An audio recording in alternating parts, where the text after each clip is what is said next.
হবিগঞ্জের বন্ধু মাহদি হাসান তামিম, তাকে প্রশ্ন করবেন ফদিলাতুল উস্তাজ কারি মুহাম্মদ আব্দুল্লাহ।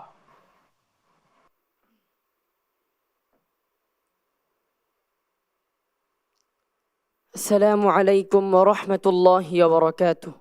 ওয়ালাইকুম আসসালাম রহমতুল্লাহি ওয়া বারাকাতুহু। মাহদি হাসান তামিম, কেমন আছো?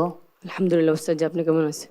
প্রশ্ন করব, ইনশাআল্লাহ। একদম প্রস্তুত? হ্যাঁ, জি ইনশাআল্লাহ। বারাকাল্লাহু ফিক।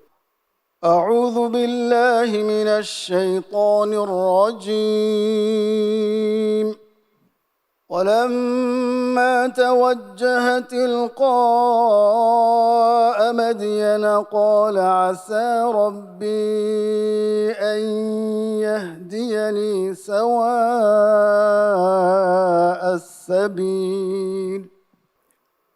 أعوذ بالله من الشيطان الرجيم. بسم الله الرحمن الرحيم. ولما توجه تلقاء مدين قال عسى ربي أن يهديني سواء السبيل. ولما ورد ماء مدين وجد عليه أمة من الناس يسقون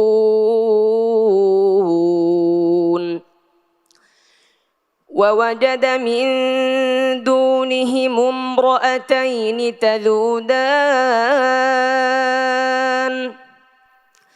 قال ما خطبكما قالتا لا نسقي حتى يصدر الرعاء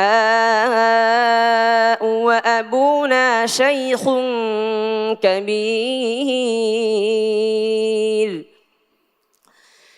فسقى لهما ثم تولى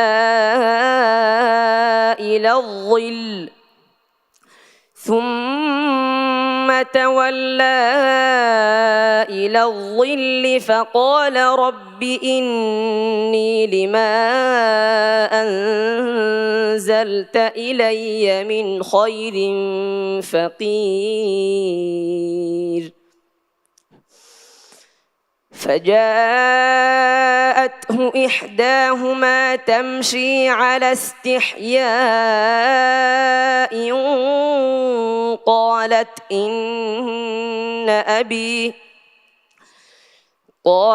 إن أبي يدعوك ليجزيك أجر ما سقيت لنا. فلما جاءه وقص عليه القصص قال لا تخف نجوت من القوم الظالمين.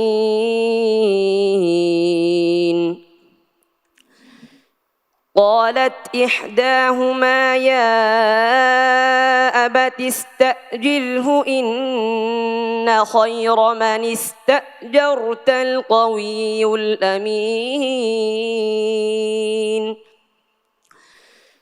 قال إني أريد أن أنكحك إحدى ابنتي هاتين على أن تأجرني 8 حجج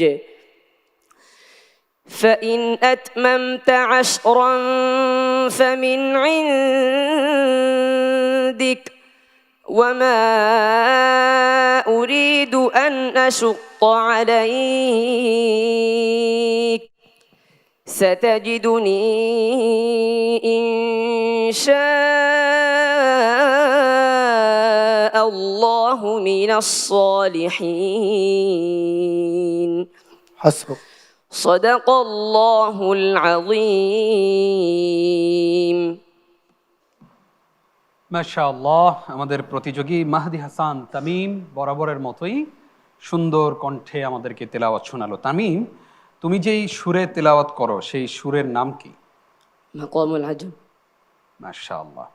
আমরা এবার তার তেলাওয়াত সম্পর্কে মন্তব্য শুনতে চাইবো ফদিলাতুল উস্তাজ কারি মোহাম্মদ আব্দুল্লাহ আপনার কাছ থেকে। মাশাআল্লাহ, মাহদি হাসান তামিম, বারাকাল্লাহ ফিক, ফাতাহাল্লাহ আলাইক। মাশাআল্লাহ, শেষ ভালো যার সব ভালো তার। মাহদির ব্যাপারে আমি বলবো যে যতদিন যাচ্ছে সে কিন্তু একের পর এক তার পারফরমেন্স ভালো হচ্ছে, এটা আসলে খুব একটা ভালো দিক। আর তার তেলাওয়াতের মান খুবই ভালো, মাশাআল্লাহ, বিশ্বমানের। আর আজকের তেলাওয়াত তোমার কাছে আমার খুব ভালো লেগেছে। তোমার জন্য দোয়া করি, এগিয়ে যাও, বাংলাদেশের মুখে বিশ্বের দরবারে কোরআনের মাধ্যমে তুলে ধরো। তুমি আমাদের গর্বিত সন্তান, জি, তোমার জন্য অনেক শুভকামনা। বারাকাল্লাহু ফিক। আমরা এবার মন্তব্য শুনতে চাইবো কারি আবু সালেহ মোহাম্মদ মুসা আপনার কাছ থেকে। মাহদি হাসান তামিম বরাবরের মতোই ভালো করেছে, মাশাআল্লাহ। এখানে একটু মুলাহাজা হলো, তুমি এক জায়গায় ওয়াকফ করেছো ক্বালাত ইন্না আবি, হওয়া দরকার ছিল ক্বালাত ইন্না আবি ইয়াদউক। মুসা আলাইহিস সালামকে তার শুআয়ব আলাইহিস সালাম মেয়েরা এসে বলতেছে আপনাকে বাবা ডাকছে, ইয়াদউক এটা বলা দরকার ছিল। ইয়াদা ঠিক আছে, ওয়াকফটা তোমার একটু সমস্যা হয়ে গেছে।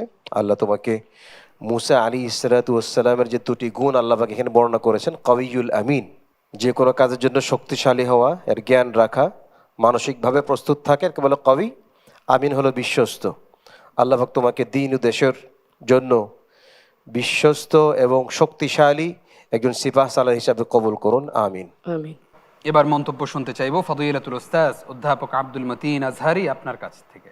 মাহদি হাসান তামিম, আমাদের সম্মানিত বিচারকদ্বয় হাফিজাহুমাল্লাহ, তারা তোমার ব্যাপারে অনেক সুন্দর সুন্দর মন্তব্য করেছেন, তোমার উজ্জ্বল ভবিষ্যৎ কামনা করেছেন। তুমি যে আয়াতগুলো তিলাওয়াত করেছো এর মধ্যে মুসা আলাইহিস সালামের বুতুলাত নিয়ে আলোচনা হয়েছে, যেটা আমার পূর্বের সম্মানিত বিচারক বলেছেন। মুসা আলাইহিস সালাম হচ্ছেন সেই নবী, যেই নবী কোরআনের মধ্যে সবচাইতে বেশি বেশি বহুল আলোচিত এবং সবচাইতে বড় সাম্রাজ্যবাদী শক্তির বিরুদ্ধে যিনি লড়েছেন। তো মুসা আলাইহিস সালামের আদর্শে অনুপ্রাণিত হয়ে তুমিও ইনশাআল্লাহ সকল আল্লাহদ্রোহী শক্তির বিরুদ্ধে লড়ে যাবে আজীবন। কোরআনের এই ঝান্ডাকে আজীবন তুমি উড্ডীন করে রাখবে ইনশাআল্লাহ। বারাকাল্লাহু ফিক ওয়া ওয়াফাকাকাল্লাহ। মাহদি হাসান তামিম, বড় হয়ে কি হওয়ার স্বপ্ন দেখো? বড় একজন আলেম হতেছে, দিনের একজন দায়ী হতেছে। আল্লাহ তোমার সেই স্বপ্ন কবুল করুন, আমিন। এবং আজকেও সুন্দর তেলাওয়াত উপহার দিয়েছো, আগামীর দিনগুলোতেও আরো সুন্দর তেলাওয়াত আমরা তোমার কাছ থেকে প্রত্যাশা করি ইনশাআল্লাহ। ইনশাআল্লাহ।